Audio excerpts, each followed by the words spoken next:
Uncensored. It's time, ladies and gentlemen. Here is the podcast that is all about intellectually immature nonsense. Are a very particular set of skills. And by God, this is the BS. Uncensored. Thanks for being here. It's episode 16 of the BS Uncensored. My name's Jason Bailey. Nikki D's not here on this one, but enough is enough is. Oh, I'm here. Nelson's here. And we have a very cool guest for this episode. He is one of the top international security experts after the Marines, goes into the private sector. He's got a new book called Live Ready. This is like right up my alley, which is out now, wanting to teach everyone through this book how to physically protect yourself from being a target. You know, in my sheet it says hate crime, but I'm assuming it's just violent crime in general. So let's welcome Sam Rosenberg. Sam, how are you, my friend? I'm doing well. Thank you guys for having me. I really appreciate it. Well, thanks for coming on. This is today. This conversation is today. This topic is today. Unfortunately, that's where we live. But I'd be right. This book is a target. It says hate crime on the sheet in front of me, but it's more of a violent crime in general, right? Exactly. It's about any kind of violence, anyone who would try to prey upon the innocent. This book is going to give you a user's manual for how to navigate this world that we live in today, to be able to recognize danger, recognize if you're being targeted, and how to deal with those situations. I'm a gun guy, big fan. You know, I just moved to California. The gun rules here are a lot different than Georgia, where I just came from. But I'm abiding by the rules and doing everything that I'm asked to do. And so I'm just a couple minutes away from getting my CCW here. As a gun guy and a part of that community to an extent, a lot of people think, well, guns are the answer to everything. I don't necessarily agree with that. How do you sit with it? I agree very similarly to you. I think that, to me, a firearm is nothing but a tool, and no different than a hammer or a car or any other tool that you would use to effectively do more with less effort. Right. And, you know, it is a very valuable tool. It is a very valuable instrument for self-defense for a lot of people in a lot of circumstances. But there's so much more to the subject matter of personal security and to the knowledge base that people need to understand, way beyond the physical aspects even. You know, the right understanding of how to recognize danger and not only to be able to pay attention to our environment, but, you know, in many ways people say to me, you know, I'm pretty aware, I have good situational awareness, but the reality is that paying attention is just the prerequisite. You have to have skill sets that allow you to know what to look for and specifically when to look so you don't burn yourself out. You also need to be able to manage the dynamics that occur with potential bad guys and how to diffuse or deter those situations and how to just avoid trouble in the first place. And a lot of that comes down to understanding what kinds of bad guys are out there, how they think, why they target people, and what the specific pre-incident indicators are that you might be able to recognize if you're being targeted. And all of that happens far before any kind of self-defense, whether it's with a weapon or a tool or with your bare hands. Would you agree that brainwashed empathy comes into play for a lot of people because of this day and age that we live in, where it's don't profile, don't stereotype, those types of things? And so people now have this guilt if they look at a situation or a certain person specific way, even not trusting their instincts of feeling uncomfortable. They're like, well, that's just not how I'm supposed to feel.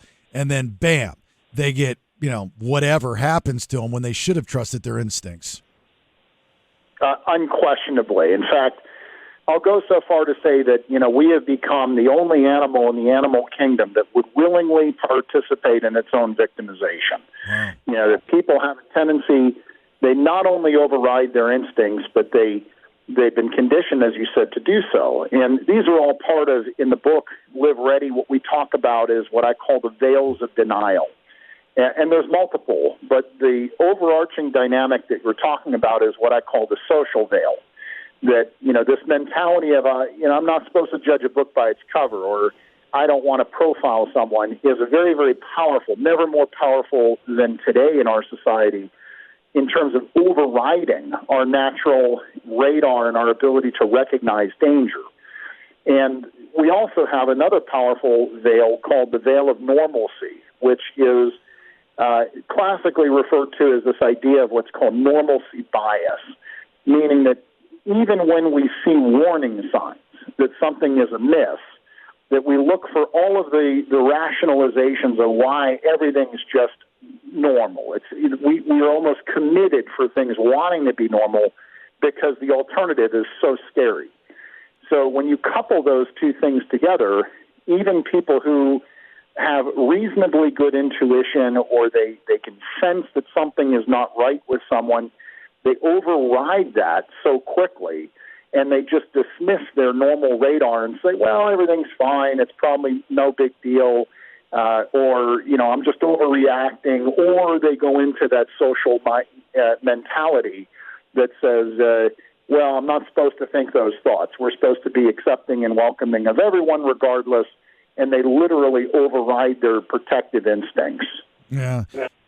Do you think, this is a great book, this Live Ready, and Sam, everything that you're saying right now, I agree with, and who am I to agree with you? But, I agree with you. But Thank you. Would you agree we have to find a solution, right? You can't find a solution unless you identify the problem. That's with anything in life. So right now you're talking about what to do right now, the Band-Aid of the current issue. So how do we find a solution, or in your expert advice, your expert opinion, do you think we will ever find a solution, or is this just going to get worse till the end of days? Well, I think, first of all, we have to understand and recognize that violence has always been a part of the human condition. And that, quite frankly, nothing worth doing in life is absent of risk. So we're never going to be able to get past the notion that some things inherently carry with them risk, particularly scenarios where we're dealing with other people. And Live Ready is really more than just a personal security book. It's more than just teaching people the mechanics, or the software, if you will, of how to condition your mind for protecting yourself and your family. It's also about learning how to live in a much more confident way, knowing that you can handle things. And the premise that violence is always going to be there, it always has been. And now, in today's age, especially with the information that's in this book, we can arm ourselves entirely differently with our ability to recognize and avoid trouble, or be prepared to handle it. To me, it's almost like a renaissance of personal security. Mm-hmm. And the secrets and the tactics that are in this book, truly, it's information that, quite frankly, most trainers and experts don't even know, let alone know how to teach. And it answers all the questions, and it also answers the questions that most people don't even know to ask. But that being said, I do think it's going to get worse before it gets better. And certainly nothing in this book is going to provide a global or sort of national level solution to the problems of violence. But what I believe to be the case is the more of us that are actually armed with this information, and the more individuals are capable of protecting themselves and their families, the more capable the entire society is, and the less vulnerable we all are together.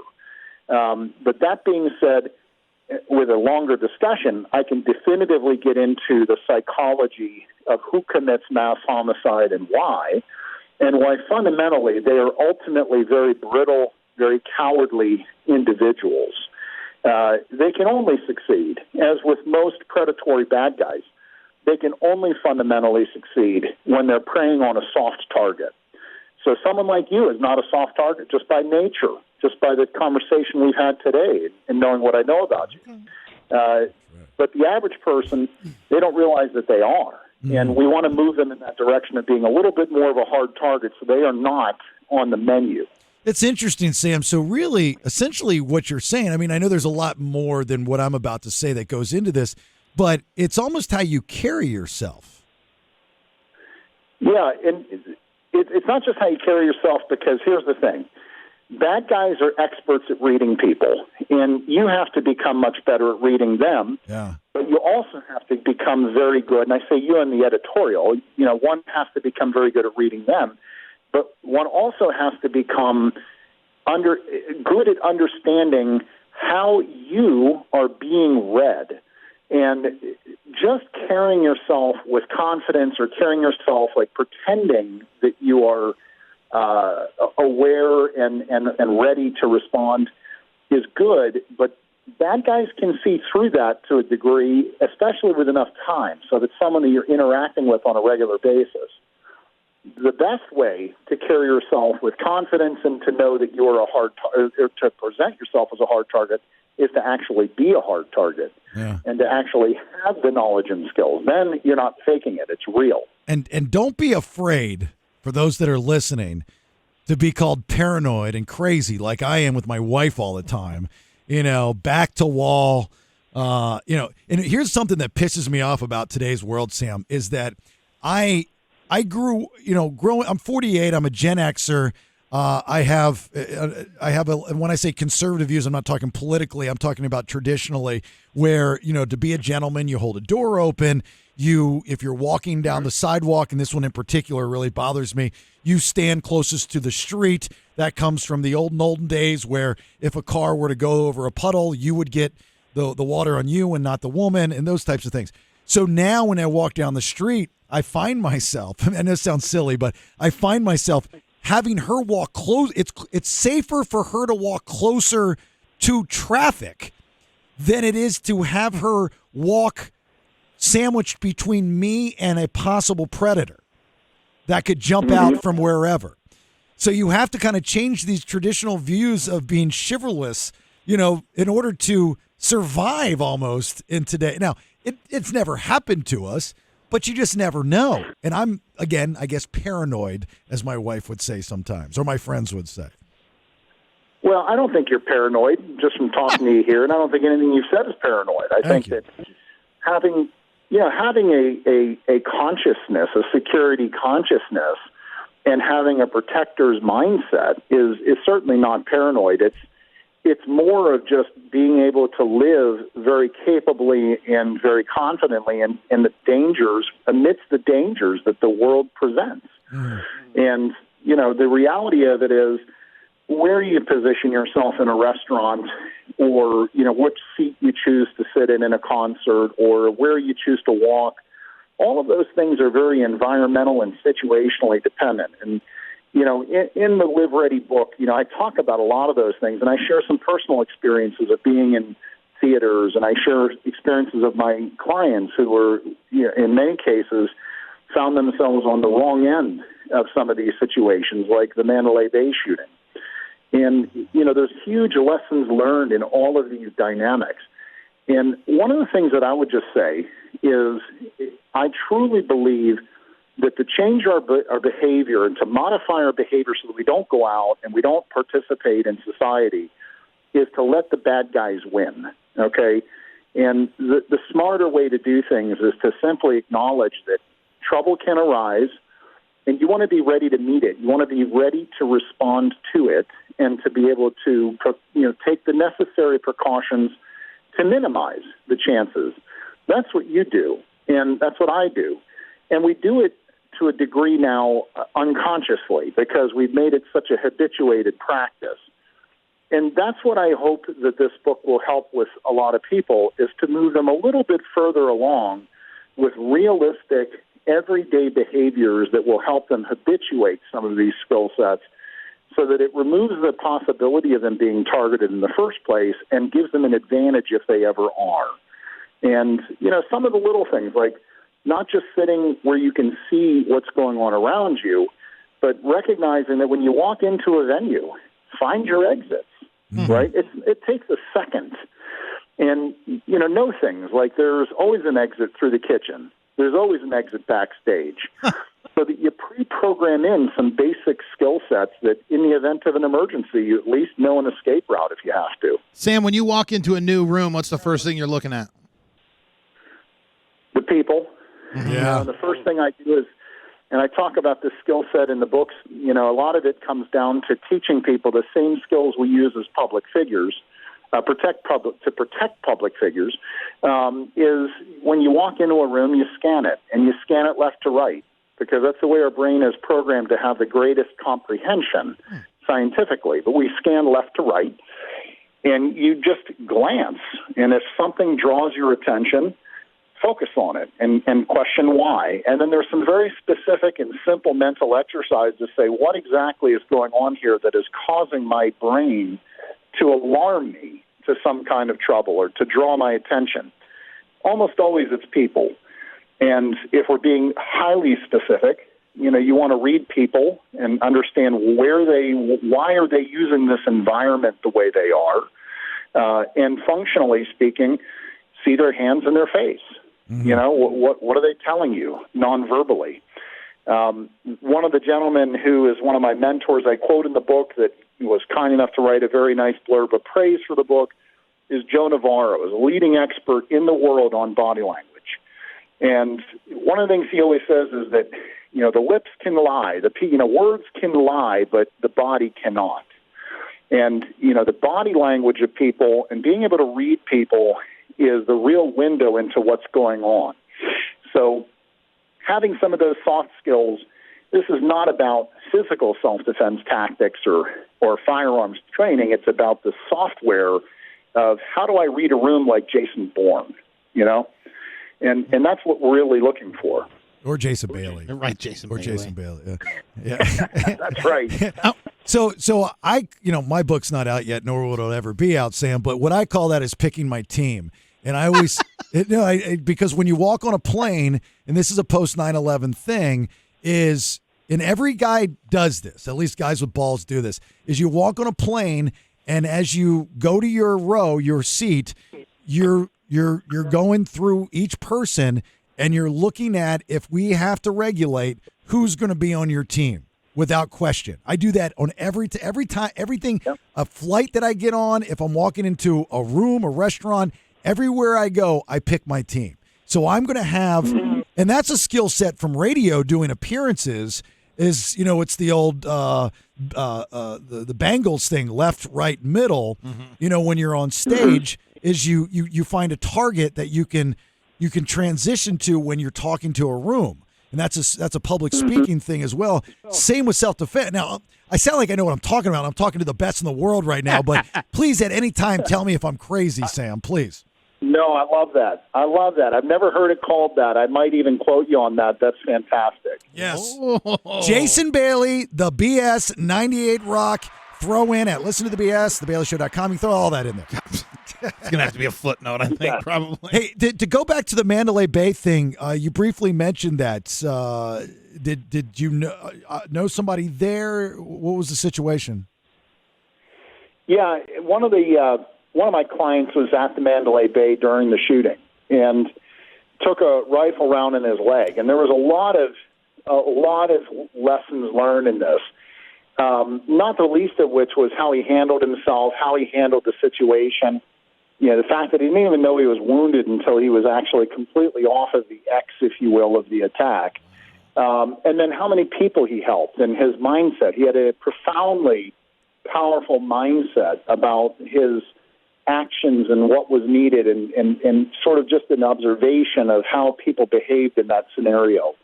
One of the critical dynamics there that I just try to relay is the reality is that most people just didn't know what to do or how to do it in that situation. And we're talking tens of thousands of people, and it was I'm sure, we all know it was a very chaotic, very, enormously traumatic event.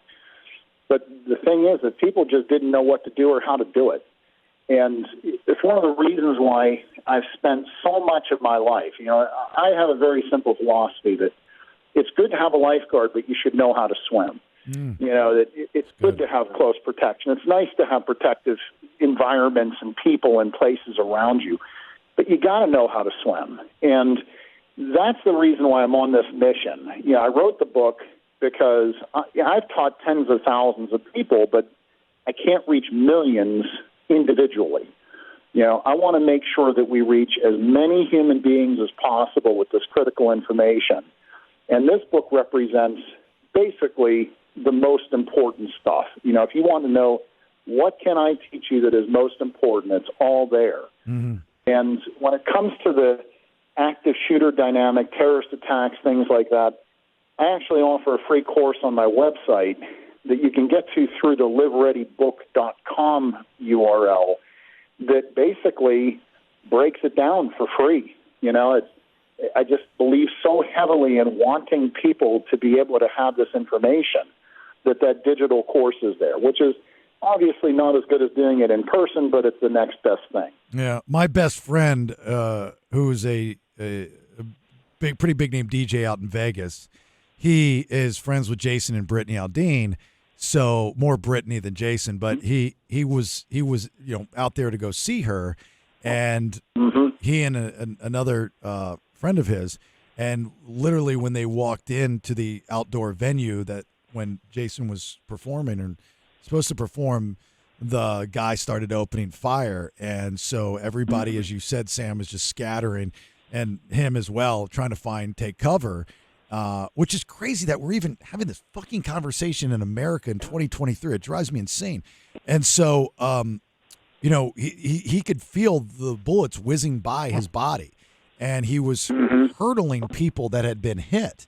Now, just like people, we're so desensitized to this now. It's sickening that we hear it, and it's like it's a video game, it's a movie, and it's normal. It's never going to happen to me. What do you tell people, Sam, when they say it's never going to happen to me?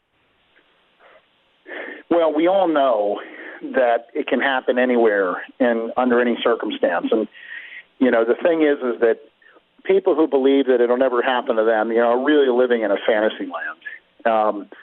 And the thing is that so many people, they default into that mentality primarily because they just don't know the answers. The brain goes through this process. It says, this scares me.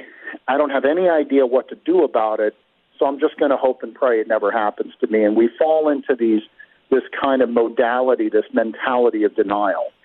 And the better way to do things, and I've even noticed this with young kids, is they recognize this is something that can happen, and they don't want to be afraid. They want to know how to react. They want to know, what do I do specifically? And just a little bit of training goes a long way. Now, what I can say is, from the manifestation of violence that we're dealing with, active shooter events, just as a perspective, we've been dealing with violent people and violence in society for, forever, since they were humans. And we've always had mass killers, whether it was Hitler, Genghis Khan, you name it, there's always been mass killers. But the idea that a school student would come to school and indiscriminately murder his classmates, or an employee do the same, or target a concert venue, these things are all functionally terroristic attacks. And there's no need to differentiate it any further, because the only real differentiation is ideology. One might be politically motivated, another one's personally motivated. But the whole manifestation of this phenomena of violence has only been around since approximately 1990. You can go back decades before you'd see any kind of even remotely similar event. And it's not just an American event. It's something that is a global dynamic. We see in cultures that don't have firearms, we see mass knife attacks and stabbings of children in nursery schools and in daycare centers. So we always see the same dynamic of these incredibly disturbed individuals basically targeting the softest target they can find for the greatest impact. Mm-hmm. And I go into detail in the book, specifically in a couple of chapters, of what has enabled this in our culture. And I talk about what we can do as a society to effectively overcome it to a degree. What moves need to be made that we've all kind of known would actually assist in the, taking the fuel out of the fire for this. But the reality of it is we can't affect that change today.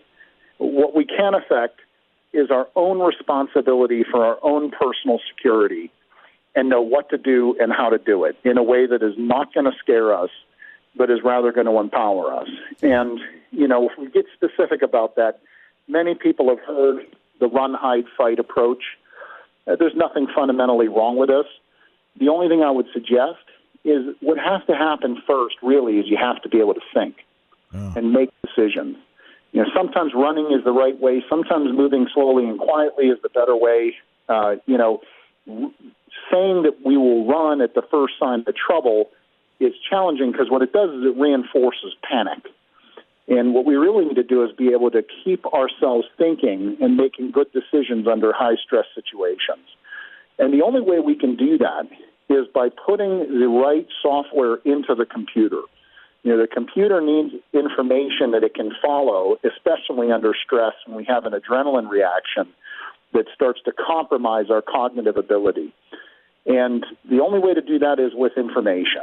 We have to have the right information. So that is information that's in the book. It's information that's on that online class. It's what I teach day in and day out. But the concept is you really want to distance yourself from that threat. Mm-hmm. I've got a solution. If you're looking for another blurb in your book, is we're going to have to go back in order to go forward. And unfortunately, the freedoms that our Constitution has given us, we've absolutely ruined and taken out of context and used it not to our advantage. You got to be hard. Like this stuff, especially here in California, you see these people just. I hate thieves. Hate them. Can't stand them. And now the laws, especially in this state where they're really soft, where it's like, go ahead, steal up to $1,000. You're just going to get slapped on the wrist. Dude, take out their fucking kneecaps. Yeah. If you get shot by a security guard, you deserve to get shot by a security guard. You're stealing. That is a direct threat to whomever you're stealing from, in my opinion, and I believe also in the law's opinion. You need to make an example of the bad guys. And once you make an example of the bad, it's like training a child. This isn't rocket science, right? You train a child. You say, all right, you act up, you're grounded for the weekend. That's too long. Well, you shouldn't have done it. Next time it's going to be for a week. Next time it's going to be for a month. You go steal something, it doesn't belong to you. You knock over some poor old lady and her kid. You get kneecapped with a baseball bat. You can't walk for the rest of your life. You shouldn't have stole something. This is not a negotiation. That's my opinion.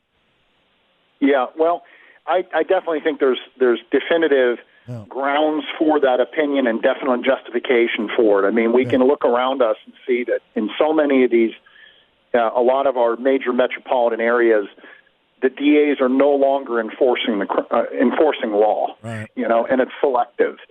The soft on crime approach does not work to prevent crime. It does not divert people from criminal behavior.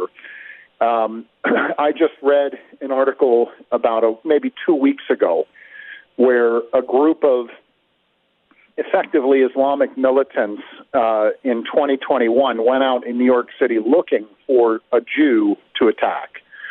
And these guys found some poor guy, attacked him, beat him almost to death, sprayed him with pepper spray. They were all caught, which is fantastic. And one of the guys, the primary sort of leader of this group, was sentenced to 7 years in jail. Wow. And it was not only was the sentence so obscenely low, so obscenely light for almost killing someone, and just massively the psychological and physical trauma that this poor guy suffered. This guy should have been sent away for at least 15 years, if not removed from society, permanently. Like, you're done. You've lost your rights. I agree. 100%. All right, look, Sam, I don't mean to cut you short. I'm getting blown up by Art. He says, I got to get off the phone with you, unfortunately. Okay. Dang it. But I think I can reach out to you via your website. There's a way to contact you there, correct? Yes. Yeah. Reach out anytime. Yeah, I would love to continue this conversation because I didn't even get into talking about all these celebrities that you've protected.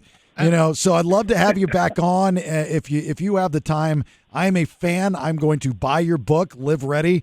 I think it's wonderful that you're putting this information out. So if I don't talk to you before the holidays, have a great Christmas to you and your family, and thanks for putting this information out in the world, Sam. Thank you so much. Call me. Reach out anytime. All right. Thank you, sir. Talk to you soon. Thank you. Bye-bye. Bye-bye.